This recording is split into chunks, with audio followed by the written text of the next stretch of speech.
friends, I am going to read an opinion by Regimon Kutupan. Overseas Bill betrays migrant workers. In the shadow of India's economic ascent, millions of its citizens, predominantly from Uttar Pradesh, Bihar, and Kerala, embark on perilous journey abroad, chasing the mirage of dignity through sweat and sacrifice. These are India's labor migrants, construction workers, scaling Gulf skyscrapers, domestic helpers, scrubbing floors in Arab mansions, factory hands assembling gadgets in Southeast Asian sweatshops. They remit billions, fueling families back home and propping up a gross domestic product that aspires to superpower status. Yet, as the Overseas Mobility Facilitation and Welfare Bill 2025 wends its way through the Indian Parliament, it stands not as a shield for these foot soldiers of globalization but as a conveyor belt accelerating their slide into exploitation. This legislation, billed as a slick upgrade to the 1983 Immigration Act, is a Trojan horse of deregulation dressed in the garb of efficiency. It promises facilitation but delivers fragility, prioritizing bureaucratic streamlining over the blood and bone realities of migrant workers. If passed unamended, it will etch deeper scars into India's global workforce. As its core, the bill eviscerates enforceable rights that could anchor labor migrants against the tempests of abuse.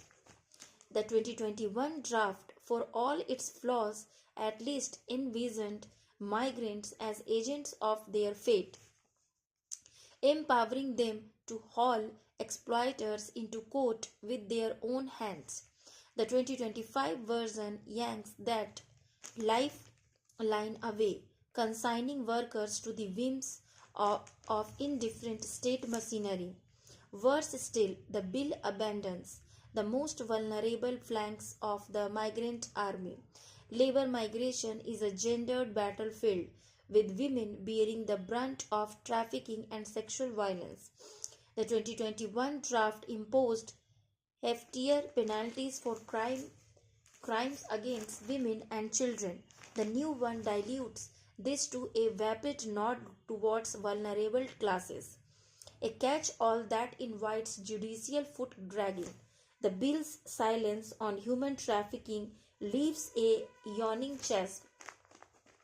Labor migrants are not statistics, they are sons and daughters, dispatched to high-risk corridors, where exploitation is not an aberration but architecture. By scrubbing these safeguards, the bill does not facilitate mobility. It fertilizes the soil for modern-day slavery. Exploitation's machinery hums on unchecked too, as the bill guts anti-predation tools that once kept recruitment agencies in line. Gone is the 2021 mandate for transparent fee disclosure, the very dam against the flood of debt bondage that drowns migrants before they even board the flight. Today, a worker from rural Bihar might fork over lakhs to a shadowy agent for a guaranteed job in Riyadh, only to arrive facing a substituted contract at half the pay, if he arrives at all. The bill's accreditation system for agencies invites a carnival of crooks. Immigration checkposts vanish in favor of digital notes, convenient for Delhi's desks, catastrophic for the worker signing away his life in a back alley deal. Once abroad, the betrayal deepens. The 2021 vision held agencies responsible for reception, dispute mediation, and document renewals. Now these duties dissolve into functions for government bodies overburdened and under-resourced. The integrated information system, touted as tech-savvy salvation, morphs instead into a surveillance spectre, hovering migrant data without consent. Who benefits? Not the worker, phoning home in desperation, but the state lodging his every move while foreign bosses spare direct penalties laugh from afar. Illicit online recruitment, the digital wild west where fake jobs lure the desperate via WhatsApp scam goes unmentioned. Reintegration, that fragile bridge home, fares no better. The bill murmurs of safe return, but schemes on funds for vocational training or trauma counseling, cynically excluding deportees within 182 days as non returnees.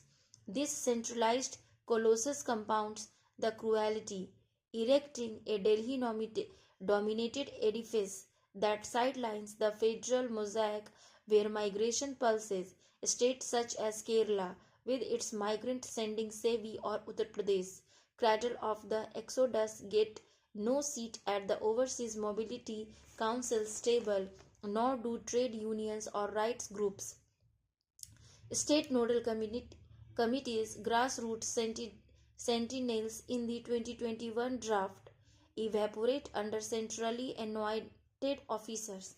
Crisis brew locally, family pleas in Lucknow, hospital vigils in Thrissur, yet solutions gestated in air conditioned isolation.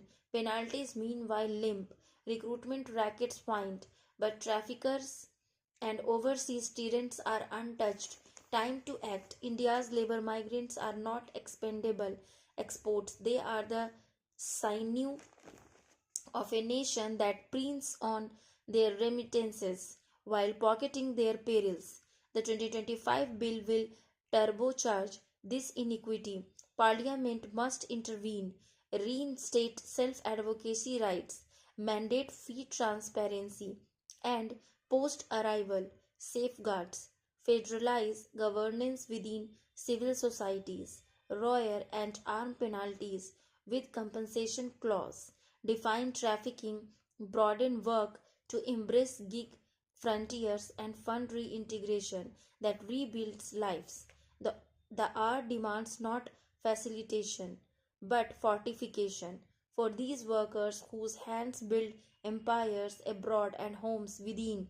Anything short is not reform, it is rupture. Thank you for listening.